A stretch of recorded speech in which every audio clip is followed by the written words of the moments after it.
Welcome back everyone. Welcome to civil service study. Practice set number 555 पर आ जाइए UP PCS के लिए। और प्रैक्टिस करेंगे इसमें हम हिस्ट्री के प्रश्नों पर। हिस्ट्री में भी मेडाइवल हिस्ट्री, ठीक है, मध्यकालीन भारतीय इतिहास इंपॉर्टेंट है सारे के सारे प्रश्न। तो चलिए स्टार्ट करते हैं। तो प्रश्न क्रमांक संख्या 1 है, निम्नलिखित में से कौन सा डेक्कन क्षेत्र में गुरिल्ला का अग्रणी माना जाता है?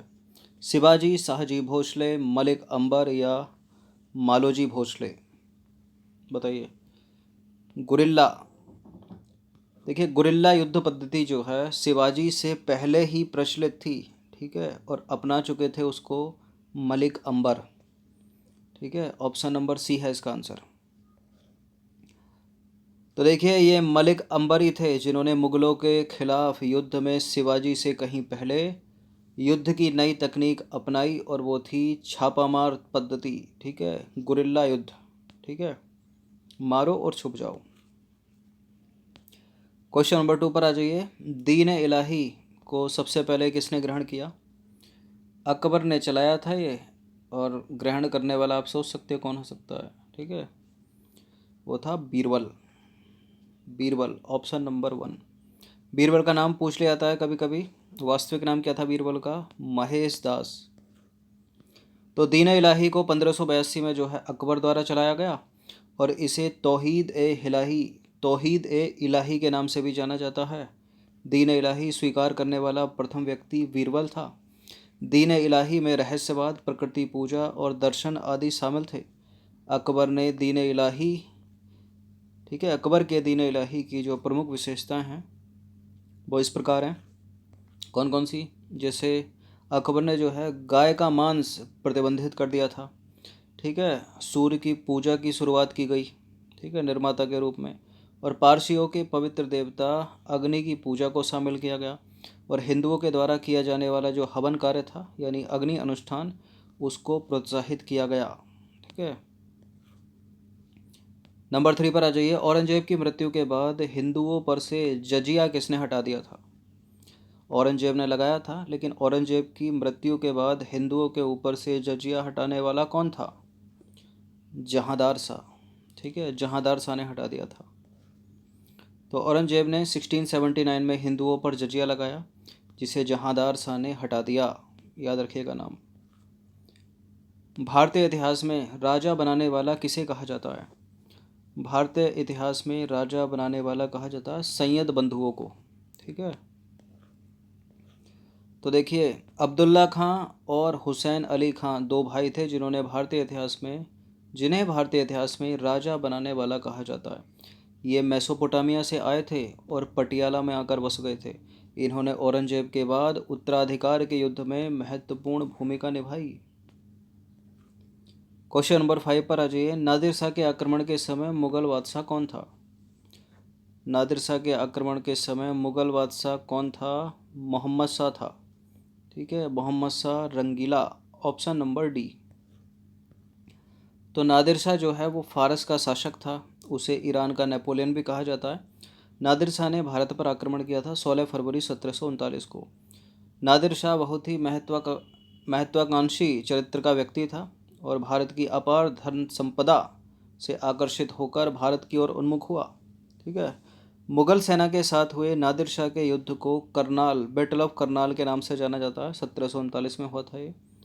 और उस समय मुगल बादशाह जो है रंगीला था। कहाँ का? दिल्ली का, ठीक है। तो इस युद्ध में जो है रंगीला हार गया और नादिर शाह जीत गया, और तख्ते ताउस, मयूर सिंहासन ये सब लूट के ले गया। धन संपदा लूट कर ले गया, अच्छी नस्ल के घोड़े, और ले गया कोहिनूर हीरा भी। क्वेश्चन नंबर 6 पर आ जाइए। कश्मीर में शालीमार और निशात बाग किसने बनवाए? कश्मीर में शालीमार और निशात बाग किसने बनवाए? अकबर या जहांगीर? शाहजहां या औरंगजेब? एलिमिनेट करें। अकबर नहीं है, बताइए किसने? शाहजहां भी नहीं है, बताइए किसने? औरंगजेब भी नहीं है, बताइए जहांगीर ने। तो शालीमार बाग और निशात बाग कश्मीर के प्रसिद्ध बाग हैं, ठीक है, कश्मीर के। इन्हें जो है जहांगीर ने बनवाया था। जहांगीर बेटा था अकबर का, ठीक है। और सलीम मतलब बचपन का नाम सलीम था जहांगीर के। इनमें से कौन अमीर खुसरो के गुरु थे? कौन अमीर खुसरो के गुरु थे, ये इंपॉर्टेंट है प्रश्न। कंफ्यूज मत हो जाइएगा मोइनुद्दीन चिश्ती और निजामुद्दीन औलिया में। ठीक है, निजामुद्दीन औलिया थे, इंपॉर्टेंट है प्रश्न। तो निजामुद्दीन औलिया एक सूफी संत थे, वो अमीर खुसरो के गुरु थे। सूरदास किसके शिष्य थे? सूरदास शिष्य थे किसके? वल्लभाचार्य के। ठीक है, तो सूरदास जो है कृष्ण भक्ति के कवि थे और वल्लभाचार्य उनके गुरु थे। क्वेश्चन नंबर 9 पर आ जाइए। कृष्णदेव राय ने कहाँ प्रसिद्ध मंदिर का निर्माण कराया? कहाँ कराया था इनमें से बताइए? हम्पी, हजारा, बेलगाम, इनमें से कोई नहीं। कृष्णदेव राय ने हजारा में, ठीक है, प्रसिद्ध मंदिर का निर्माण कराया। तो कृष्णदेव राय विजयनगर साम्राज्य के सर्वश्रेष्ठ शासक थे। उन्होंने 1509 से 1530 तक शासन किया। उन्होंने हजारा के मंदिर का निर्माण कराया। 10वां प्रश्न है, पद्मावत की रचना किसने की? आसान सा प्रश्न है एक। पद्मावत की रचना की है मलिक मोहम्मद जायसी ने। ठीक है, तो देखिए, पद्मावत रानी पद्मावती की सुंदरता और जौहर का वर्णन करता हुआ एक महाकाव्य है और इसकी रचना जो है मलिक मोहम्मद जायसी ने की। कब की? 1540 में। और बहुत सारी इस रचना की पंक्तियों में अतिशयोक्ति डाली गई है मलिक मोहम्मद जायसी के द्वारा।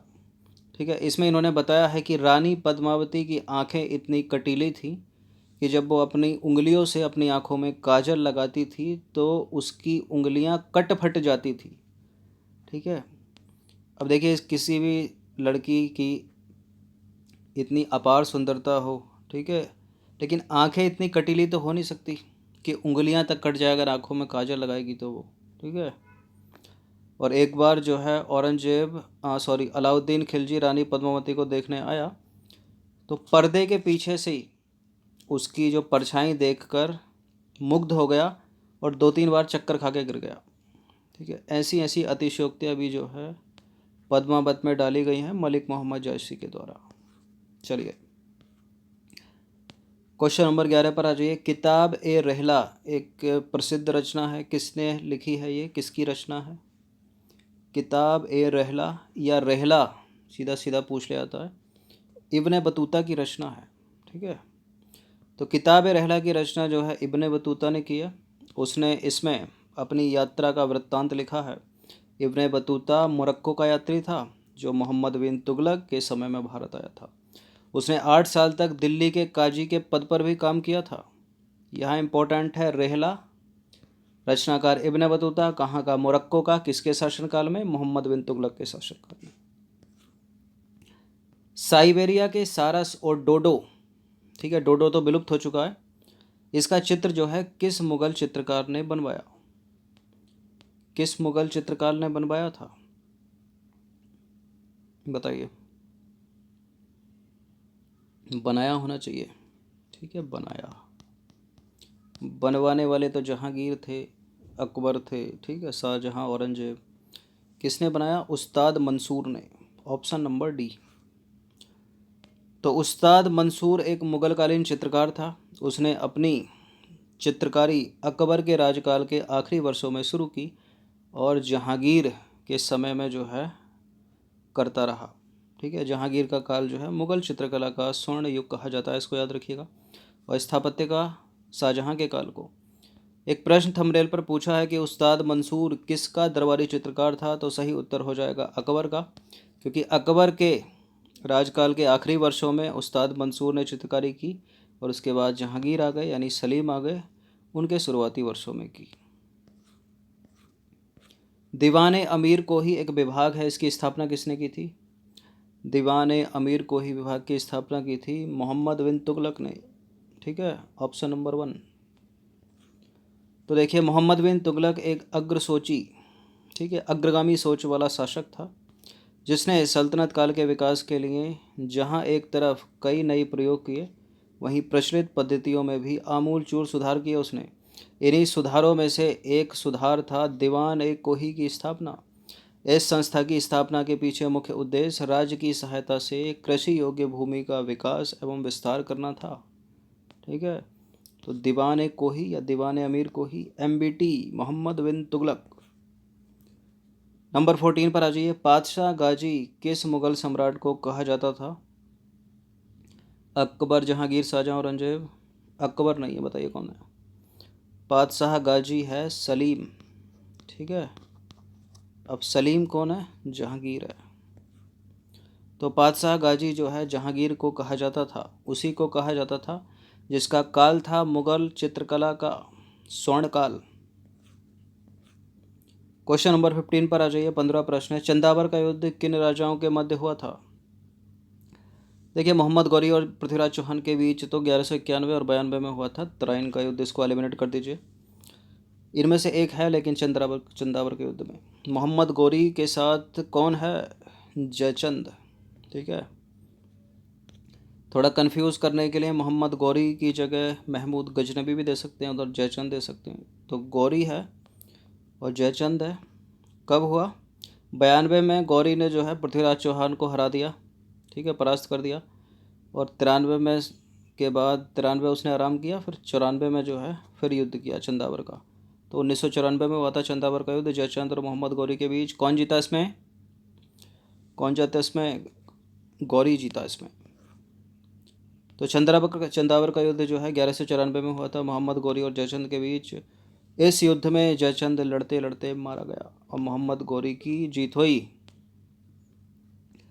तो ये मध्यकालीन भारतीय इतिहास के 15 प्रश्न थे। ठीक है, आपको पता ही चल गया होगा आपके 15 में से कितने करेक्ट हुए, 9, 10, 11 जितने भी या कम हुए हैं। तो कोई दिक्कत नहीं, हर दिन प्रैक्टिस करते रहिए। धन्यवाद।